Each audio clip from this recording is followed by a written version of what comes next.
Na antiga terra da Grécia, em meio às ruínas da caída Troia, uma história de herói começou. Uma história construída com os fios da coragem, astúcia e o espírito imortal da esperança.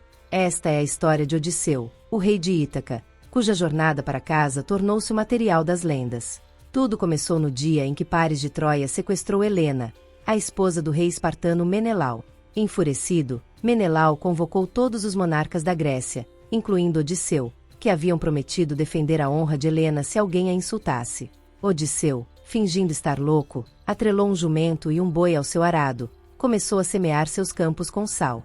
Agamemnon, percebendo além das mentiras de Odisseu, instruiu Palas a testá-lo para confirmar sua loucura. Palas elaborou um plano inteligente para testar a sanidade de Odisseu, colocando Telêmaco, o filho bebê de Odisseu, na frente do arado.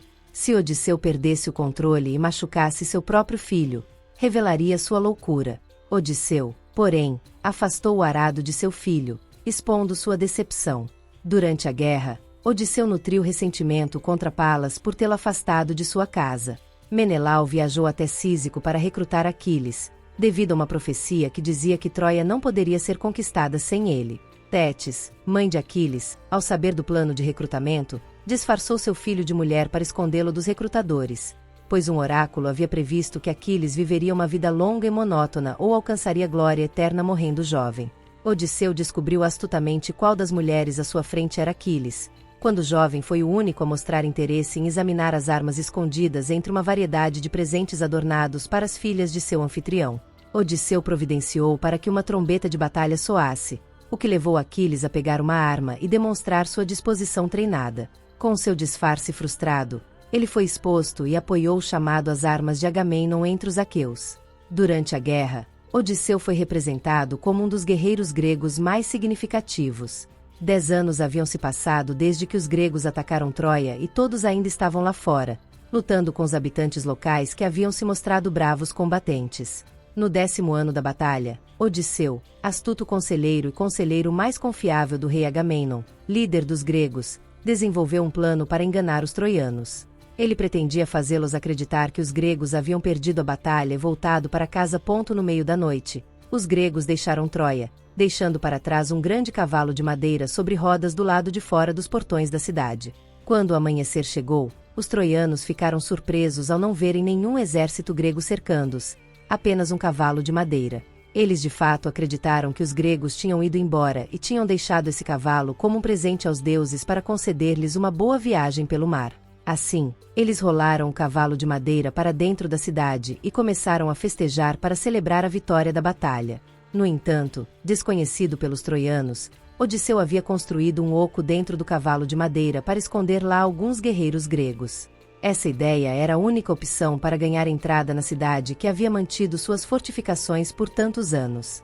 Agora, uma vez dentro, Odisseu e os gregos mataram os guardas incautos e então abriram os portões da cidade, permitindo que todo o exército grego, que estava escondido a alguns quilômetros de distância, entrasse na cidade. Assim, graças à estratégia de Odisseu, a guerra foi vencida. Para sua pátria, Ítaca, a jornada para casa para Odisseu do mundo e Odisseu voltariam para casa com mais memórias e experiências do que qualquer outra pessoa no mundo. Voltando de Troia após um ataque a Esmara, na região do Cis, ele e suas 12 embarcações foram desviados do curso por tempestades. Eles visitaram os ressentidos comedores de lotos e foram capturados pelo ciclope Polifemo enquanto visitavam sua ilha. Depois que Polifemo consumiu vários de seus homens, ele e Odisseu tiveram uma discussão, e Odisseu diz a Polifemo que seu nome é Ninguém. Odisseu então dá um barril de vinho ao ciclope, e este adormece. Odisseu e seus soldados então pegam uma estaca de madeira, a incendeiam com o vinho restante e cegam Polifemo enquanto escapam. Polifemo chora de dor, e os outros ciclopes perguntam o que está errado. Polifemo chora que ninguém o cegou, e os outros ciclopes acreditam que ele ficou louco. Mas Odisseu ora a Poseidon, seu pai, para se vingar. Eles permanecem com Éolo, o mestre dos ventos, que dá a Odisseu uma bolsa de couro contendo todos os ventos, exceto o vento oeste, um presente que deveria garantir um retorno seguro para casa. No entanto, os marinheiros abrem tolice a bolsa enquanto Odisseu dorme, presumindo que ela contenha ouro. Todos os ventos escapam, e a tempestade resultante faz com que os navios retornem pelo caminho de onde vieram. assim que Ítaca entra no campo de visão. Depois de suplicarem vão a Éolo para ajudá-los novamente, eles partem e enfrentam os canibais laestrigônios. O navio de Odisseu é o único a escapar. Ele navega e visita a deusa feiticeira Circe, que transforma metade de seus guerreiros em porcos, depois de lhes dar queijo e vinho.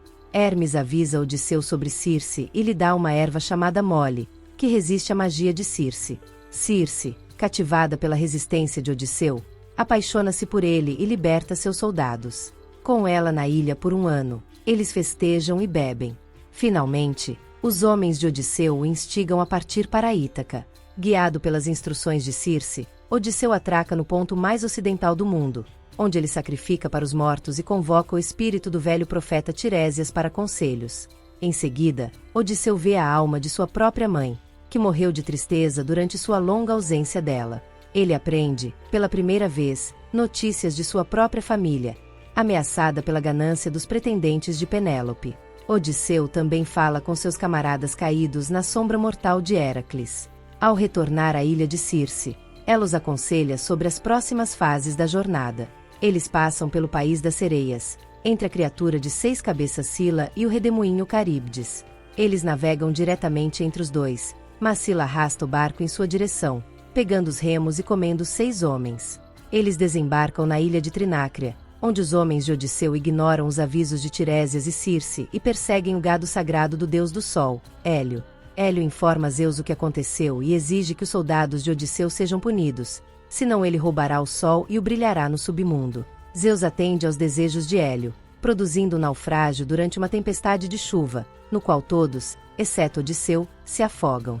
Ele é levado à ilha de Ogígia, onde Calipso o obriga a permanecer como seu amante por 7 anos. Ele finalmente foge quando Hermes diz a Calipso para libertá-lo.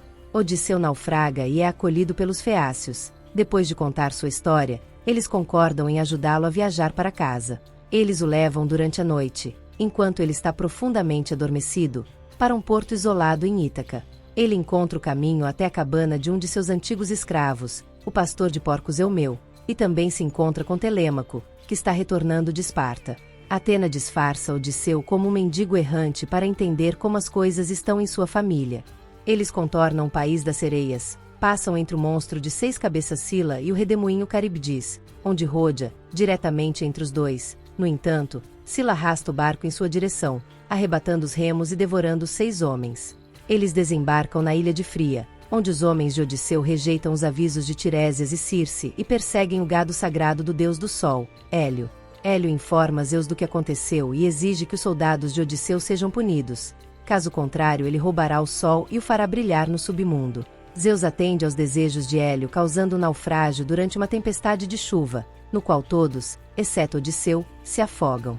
Ele é levado à costa na ilha de Oiá, onde Calipso o obriga a permanecer como seu amante por 7 anos. Ele finalmente foge quando Hermes diz a Calipso para libertá-lo. Odisseu é náufrago e acolhido pelos fãs depois de contar sua história. Os fãs, liderados pelo rei Eloi, concordam em ajudar Odisseu a voltar para casa.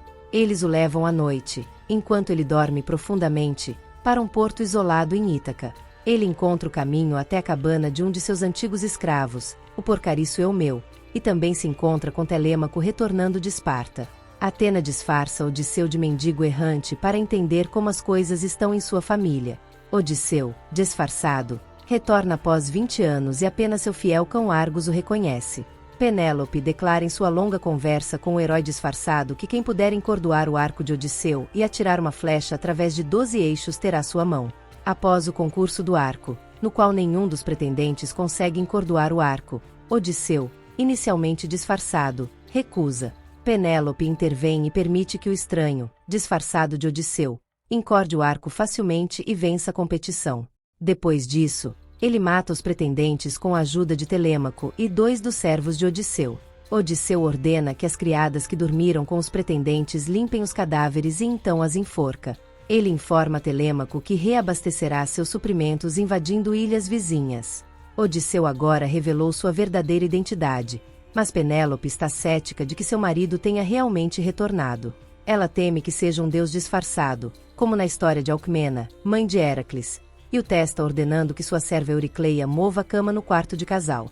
Odisseu, porque ele construiu a cama e sabe que uma de suas pernas é uma oliveira em crescimento. Penélope finalmente o aceita como seu esposo, enfatizando a afinidade deles. No entanto, a jornada de Odisseu não termina aqui. O profeta Tiresias o havia avisado que, uma vez que ele tivesse reafirmado sua autoridade como rei de Ítaca, ele deveria seguir para o interior com o remo de um navio. De fato, após alguns anos, Odisseu coroou Telêmaco como rei de Ítaca e o abandonou, junto com sua esposa Penélope, para viajar na direção oposta. Ele vagou por muitos dias com o remo na mão, procurando pessoas que não tinham ideia do que era, mas todos reconheciam como um remo. Um dia, longe da costa de Ítaca, Odisseu encontrou pessoas que nunca tinham visto o mar e não tinham ideia do que era um remo. Ele se casou com uma princesa local e viveu entre essas pessoas por muitos anos antes de morrer, longe do mar, de sua família e de sua amada Ítaca. E assim termina a jornada de Odisseu, uma história de aventura, traição e a eterna força do espírito humano. Através das dificuldades e tribulações, ele enfrentou a ira dos deuses e os perigos do mar, sua viagem demonstrando a resiliência da alma humana. Em todo herói reside uma centelha de grandeza, uma chama que brilha na escuridão, nos guiando através das dificuldades da vida e dos mistérios do desconhecido. E enquanto os ventos do destino podem nos desviar, é a nossa coragem e compromisso que nos levarão de volta às margens de nossa própria Ítaca. Obrigado por assistir. Não se esqueça de curtir, compartilhar e se inscrever.